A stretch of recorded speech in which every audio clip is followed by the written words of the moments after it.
இன்றைக்கி என்ன காமிக்கணுன்னாங்க, இன்றைக்கி சிக்கன் குழம்புங்க. அதை அப்படியே வீடியோ காமிச்சிடலாங்க. இப்போ இந்த சிக்கனில் வந்து நான் 2 கிலோ எடுத்தேன். ஒரு அரை கிலோ வந்து டாக்குக்குன்னு எடுத்து வச்சுட்டேன். பாக்கி 1.5 கிலோ இந்த அரை கிலோவை வந்து குழம்புக்குன்னு எடுத்துக்கிட்டேன். அதுதான் இப்போ வெந்துக்கிட்டு இருக்குங்க. வெங்காயம் தக்காளி போட்டு வெந்துட்டுருக்கு. இந்த மசாலா ஐட்டம் சேர்க்குறது வந்து நான் கொஞ்சம் செட்டிநாட்டு முறையில் தான் சேர்த்துப்பேங்க. இந்த பாருங்கள், இதான் அந்த அரைச்சி வச்சுருக்க மசாலா. அப்புறம் வந்து மஞ்சத்தூள் சேர்த்துக்கணும். அப்புறம் மிளகாத்தூள், மல்லித்தூள் எல்லாம் சேர்த்துக்கணுங்க. இப்போ வாங்க அதை எப்படி ப்ரிப்பேர் பண்ணுறதுன்னு காமிச்சிட்றேன். இது வெந்துட்டுருக்கு, இதை காமிக்கிறேங்க.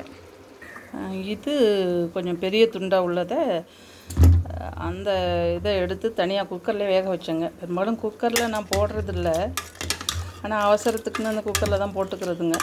2 விசில் விட்டு கொஞ்சம் நல்லா சாஃப்டாக வேகணும். அதனால் 3 விசில் விட்டுட்டேன்.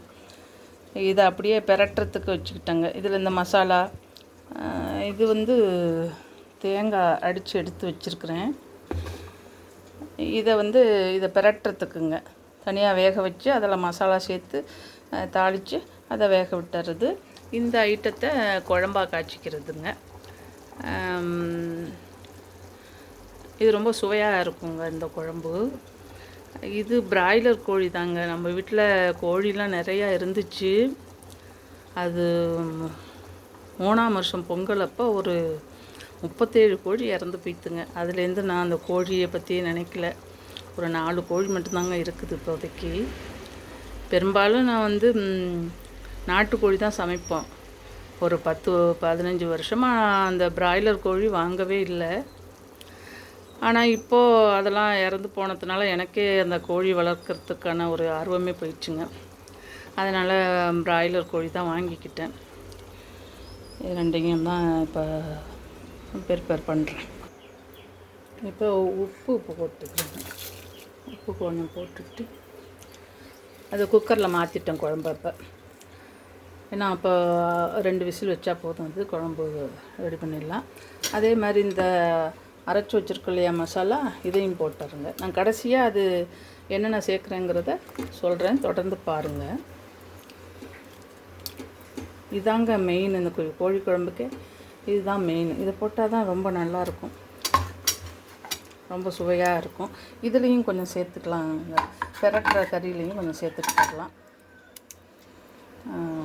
இதையும் கொஞ்சம் சேர்த்துட்டு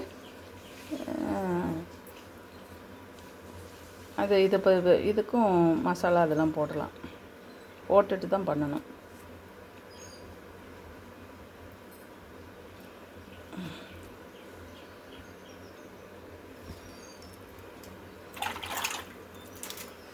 அது அப்படியே குக்கரில் ஒரு 2 விசில் வச்சு எடுத்துடுறேன். விசில் போட்டு விட்டுறணும். இப்போ கொஞ்சம் மஞ்சத்தூள் கொஞ்சங்க, சும்மா கைனாலே போட்டுறதுங்க. இதில் கொஞ்சோண்டு மஞ்சத்தூள் போட்டுட்டோன்னா மஞ்சத்தூள் போட்டுடணும். இதெல்லாம் போட்டு அப்புறம் குழம்புக்கு வந்து அதில் வந்து அந்த மசாலா போட்டோம் இல்லையா, அது கொஞ்சம் கொதித்த பிறகு தான் மல்லித்தூள் மிளகாத்தூள் போட்டால், ஒன்றும் கொதித்த பிறகு போட்டோம்னா ரொம்ப சுவையாக இருக்கும். நாங்கள் அப்படி தாங்க போடுவோம். சில பேர் எல்லாத்தையுமே ஒன்றாவே போட்டு விட்டு 2 விசில் வச்சு இறக்கிடுவாங்க. அது நல்லா இருக்காது, கவிச்சிடுச்சா மாதிரி இருக்குங்க. அந்த மசாலாவை போட்டு குழம்பு கொதி வந்துடுச்சு. இப்போ வந்து இதில் வந்து கொஞ்சமாக இது மிளகாத்தூள், நான் பெரிய பாக்ஸ் டப்பியில் இருக்குது, கொஞ்சமாக அள்ளி வச்சுக்கிட்டேங்க. இது மல்லித்தூளுங்க, இது மல்லித்தூள். இந்த மிளகாத்தூளில் வந்து நம்ம வந்து ஏன்னா நம்ம ஏற்கனவே மிளகு சேர்த்துருப்போம், அதனால் நம்ம உரப்பு காரத்துக்கு ஏற்றபடி சும்மா கொஞ்சமாக போட்டுக்கிட்டால், பொதுவாக குழம்புக்குன்னு பார்த்தா 1 கரண்டி மிளகாத்தூள், 2 கரண்டி மல்லித்தூள், மற்ற இன்க்ரீடியன்ஸு சேர்த்துக்கணும். அப்படி தான் ஒரு 5 பேர் 10 பேருக்குள்ள குழம்புக்கு அது அப்படி ரெடி பண்ணால் நல்லாயிருக்கும். இது ஆனால் இதில் வந்து மிளகு சேர்த்துருக்கிறதுனால நம்ம கொஞ்சமாக, இல்லைன்னா காரம் அதிகமாகிடுங்க. இது வந்து மல்லித்தூளுங்க.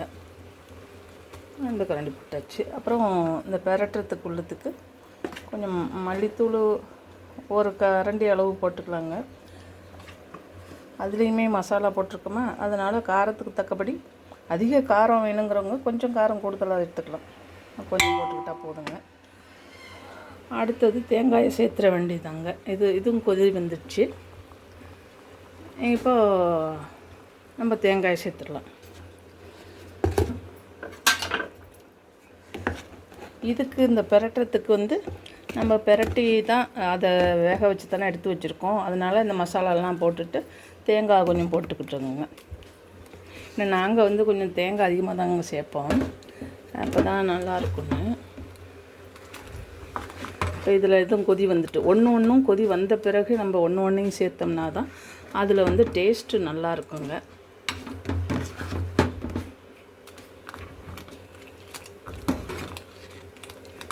இதுக்கும் அடுத்து நம்ம தாளித்து ஊற்றிட வேண்டியதாங்க. தாளித்து ஊற்றிட்டோம்னா அவ்வளோதான், குழம்பு ரெடி ஆகிடுது. பெரும்பாலும் விறகு அடுப்பில் தான் இந்த கோழிக்கறியை வேக விடுவோம், அப்போ தான் நல்லா ருசியாக இருக்கும். ஆனால் இப்போ அர்ஜென்ட்டுக்குன்னா அப்புறம் இந்த குக்கரை வச்சு தான் நம்ம பண்ணிக்கிறது. இல்லைனாலே சும்மா தான் எண்ணெய் சட்டியில் தான் வேக விடுவேன். இன்றைக்கி கொஞ்சம் அர்ஜெண்ட்டாக பண்ணுறதுனால இதில் வேக வச்சுக்கிட்டேங்க. இதை அப்படியே நம்ம பெசரிட கொஞ்சம் அப்படியே குளிக்கிட்டோம்னா இது அப்படியே கொஞ்சம் கலந்துட வேண்டியதாங்க. இதை கலந்துட்டு அப்படியே தாளிச்சிடலாம். அதையும் தாளித்து ஊற்றிட்டு இறக்கிட வேண்டியது தாங்க. வெங்காயம் தக்காளி போட்டு தாளித்து அதை இறக்கிடணும். இப்போ குழம்புல கொஞ்சம் நம்ம லெமன் விட்டுக்கலாங்க. அந்த கொஞ்சம் பிடிக்காமல் கூட இருக்கும் சில பேருக்கு. அவங்கெல்லாம் லெமன் விட்டால் கொஞ்சம் வயிற்று பரட்டாமல் சாப்பிடுவாங்க. சுவையும் கூடுங்க, நல்லா சுவை நல்லா சூப்பராக இருக்குங்க. சில பேர் கொஞ்சம் சர்க்கரையுமே போட்டு கொஞ்சம் லைட்டாக சர்க்கரையுமே போட்டுக்கலாம். அந்த டேஸ்ட்டு அதோடு சேரும்பொழுது ரொம்ப நல்லாயிருக்கும். அதனால் கொஞ்சோண்டு கொஞ்சம் லெமன் விட்டுக்கிட்டோங்க.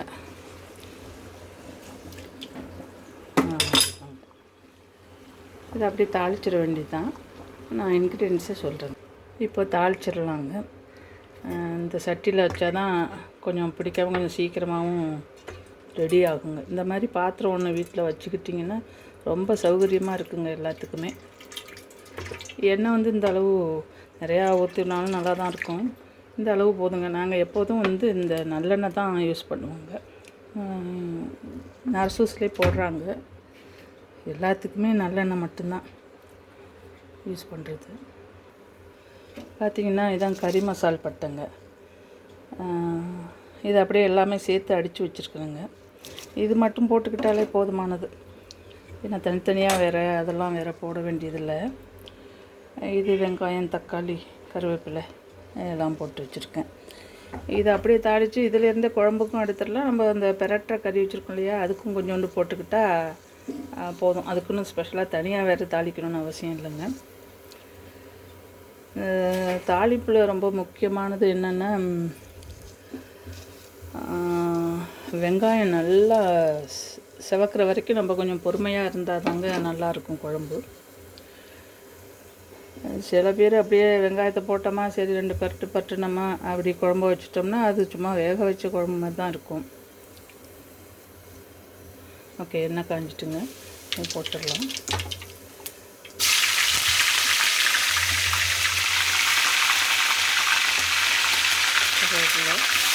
வெங்காயம் எல்லாத்தையும் கற்றுக்க வேண்டியிருக்காங்க. இப்போ நல்லா எண்ணெய் பிரிஞ்சு வந்துட்டுங்க. இந்த அளவு, இதை விட இன்னும் கொஞ்சம் கூட செவக்கணும். அந்த அளவு இருந்து அதை ஊற்றினோம்னா நல்லா மணக்குங்க. இப்போ உள்ளவங்கெல்லாம் குக்கரில் என்ன பண்ணுறாங்க, கறியை போட்டு அலசி போட்டு வெங்காயம் எல்லாம் அதோட தாளித்து ஊற்றி மசாலாவையும் போட்டு அப்படியே கொதிக்க விட்டு இறக்கிடுறாங்க. அது அப்படி பண்ணால் நல்லா இருக்காதுங்க. ஒன்றா முதல்ல அந்த மசாலாவை போட்டு கொதிக்க விட்டு அதுக்கும் அப்புறமா நம்ம இந்த மிளகாத்தூள் மல்லித்தூள் இதெல்லாம் போட்டு அது கொதித்த பிறகு அதுக்கப்புறம் தேங்காயை ஊற்றி அதுக்கப்புறம் நம்ம தாளித்து ஊற்றினா தாங்க நல்லா. இப்போ நல்லா இதாக வந்துடுச்சுங்க. இந்த அளவு இருந்தால் நல்லாயிருக்கும், மனம் வாசனையாக இருக்கும். இதுதான் முக்கியம். ரொம்ப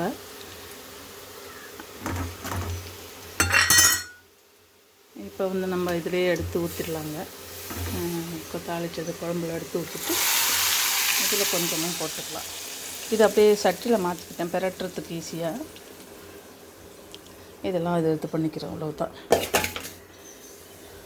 இதை முடிச்சிடலாங்க. இதை அப்படியே வச்சுட்டு அது ஏற்கனவே எல்லாம் வெந்துடுச்சு, அதனால் குழம்பு ரெடி ஆகிட்டுங்க. இதை மட்டும் கொஞ்சோண்டு பெரட்டிக்கிட்டால் போதுங்க. இதை இந்த பெரிய எண்ணெய் சட்டியில் வச்சு இந்த பக்கம் இன்னொரு அடுப்பு சின்னதாக இருக்கும், அதில் கொண்டு வந்துட்டேங்க. ஏன்னா இது இங்கே தனியாக இருந்தால் நல்லா பெரட்டி இது பண்ணிடலாம். இப்போ எல்லாம் ரெடி ஆகிட்டுங்க. சுட சுட சாதம், குழம்புங்க, குழம்பு ரெடியாக இருக்குது.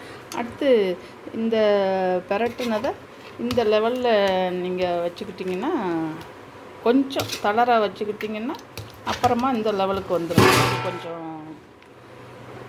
இறுகி வந்துடுங்க. இப்படி இருந்தால் தான் நாங்களுக்கு பரிமாற ஈஸியாக இருக்கும். இப்படி வச்சிடலாங்க. இப்போ நான் அந்த இன்க்ரீடியன்ட் சொன்னேன் இல்லையா, இந்த மெரூன் கலரில் ஒரு மசாலா அரைச்சி போட்டோம்ல, அது என்னென்னா ஒன்றும் இல்லைங்க. நாங்கள் வந்து கொஞ்சம் குச்சி வச்சுப்போம் கோழி குழம்புக்கு. குச்சி வச்சுக்கிட்டு தான் பண்ணுவோம். குச்சி தேவையில்லைன்னா நீங்கள் வைக்க வேண்டாம். கொஞ்சமாக குச்சி ஒரு 5-6 இது போட்டால் போதுங்க. எண்ணெய் ஊற்றி அதில் பொரித்து எடுத்துடணுங்க. அதுக்கப்புறம் முதல்ல கொஞ்சமாக சாதம் வச்சு, அம்மா இறந்து 2-3 வருஷம் ஆக போகுதுங்க. அதனால் கொஞ்சம் சாதம் வச்சுட்டு தான் மறுபடி தான் நாங்கள் எல்லாருக்கும் சாப்பாடு வைப்போங்க. அதில் குச்சி பொரித்து எடுத்துடணுங்க. அப்புறம் 1 கிலோவுக்கு ஒரு 1.5 ஸ்பூன் போல், உங்களுக்கு பார்த்தா தெரியுங்க, அந்த அளவு எல்லாம் வச்சுருப்பீங்க. அந்த அளவு மிளகு, அதை விட கொஞ்சம் கூட ஜீரகம், அதை வச்சுட்டுருங்க. அப்புறம் நான் அதை போட்டு பொரித்து எடுத்து வச்சிடணும். அதுக்கப்புறம் பூண்டு, இஞ்சி நல்லா 2 இன்ச் அளவு வச்சுக்கணும். பூண்டு ஒரு பூண்டோ இல்லை உங்களுக்கு எப்படி தக்கப்படி வச்சுக்கலாங்க. ஒரு 20 பல் பூண்டு வச்சிடணும் 1 கிலோவுக்கு. அதுக்கு அடுத்து பூண்டு, இஞ்சி, ஒரு பெரிய வெங்காயம், ஒரு தக்காளிங்க. அதாவது மிளகு, ஜீரகம், பூண்டு, இஞ்சி, பெரிய வெங்காயம், தக்காளி, இது எல்லாத்தையும் அந்த பொரித்து வச்ச குச்சி அது எல்லாத்தையும் போட்டு மிக்சியில் நல்லா அடிச்சுக்கணும். அவ்வளோதாங்க அந்த மசாலா. அதை போட்டுட்டோம்னா ரொம்ப டேஸ்ட்டு நல்லா கூடி நல்லா இருக்குங்க. இது அந்த செட்டிநாடு சுவையில் இருக்குங்க. இதை தெரிஞ்சுக்கிட்டாங்கன்னா வீட்டில் உள்ளவங்க யார் வேணுனாலும், மனைவிமார் இல்லைன்னா கணவன்மாரே இதை அப்படியே ப்ரிப்பேர் பண்ணிடலாங்க. ரொம்ப சுவையாக ஈஸியாக சொல்லியிருக்கேங்க. இதுபடி பண்ணிவிடுங்க. பார்த்த அனைவரும் சப்ஸ்கிரைப் பண்ணுங்கள். அந்த ஷார்ட்டில் லிங்க் வரும், அதில் தொட்டிங்கன்னா இந்த பெரிய வீடியோவும் வரும். இதை லாங் வீடியோ யாரும் பார்க்குறதில்ல, பாருங்கள். ரொம்ப நன்றிங்க பார்த்தவங்க அனைவருக்கும். இன்னும் ஒன்று, எல்லோரும் சாப்பிட வாங்குங்க.